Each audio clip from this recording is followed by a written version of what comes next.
Waktu istimewa membaca surat Al-Ikhlas bersama surat lainnya. Di sini ada 6 waktu. Kita bahas satu persatu. Pertama, membaca surat Al-Ikhlas 10 kali, waktunya bebas. Dari Mu'adz bin Anas Al-Juhani radhiyallahu anhu, ia berkata bahwa Rasulullah sallallahu alaihi wasallam bersabda, siapa yang membaca Qul huwallahu ahad, surat Al-Ikhlas, sampai ia merampungkannya sebanyak 10 kali, maka akan dibangunkan baginya istana di surga. Nah, ini namanya amalan ringan namun berpahala besar. Terus yang kedua, dibaca ketika mengerjakan sholat sunnah fajar atau qabliyah subuh. Ketika itu, surat Al-Ikhlas dibaca bersama surat Al-Kafirun. Surah Al-Kafirun dibaca pada rakaat pertama setelah membaca Al-Fatihah, sedangkan surat Al-Ikhlas dibaca pada rakaat kedua. Sekarang yang ketiga, dibaca ketika mengerjakan sholat sunnah ba'diyah maghrib.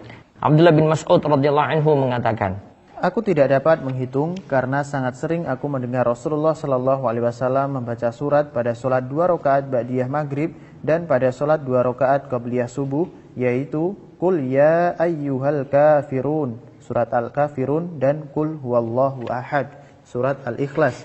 Terus yang keempat dibaca ketika mengerjakan sholat witir 3 rakaat. Ketika itu surat Al-A'la dibaca pada rakaat pertama, surat Al-Kafirun pada rakaat kedua, dan surat Al-Ikhlas pada rakaat ketiga.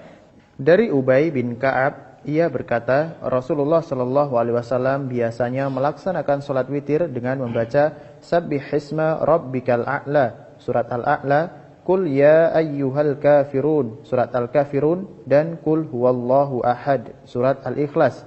Terus yang kelima, dibaca ketika mengerjakan salat maghrib, salat wajib pada malam Jumat. Dari Jabir bin Samurah radhiyallahu anhu, beliau mengatakan, Nabi sallallahu alaihi wasallam biasa ketika salat maghrib pada malam Jumat membaca Qul ya ayyuhal kafirun, surat Al-Kafirun, dan Qul huwallahu ahad, surat Al-Ikhlas.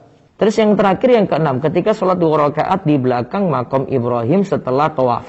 Dalam hadis Jabir bin Abdullah radhiyallahu anhu yang amat panjang disebutkan, lantas Nabi Shallallahu Alaihi Wasallam menjadikan makom Ibrahim di tengah-tengah antara diri beliau dan Ka'bah. Lalu beliau melaksanakan sholat 2 rakaat. Dalam 2 rakaat tersebut beliau membaca Qul huwallahu ahad, surat Al-Ikhlas, dan Qul ya ayyuhal kafirun, surat Al-Kafirun.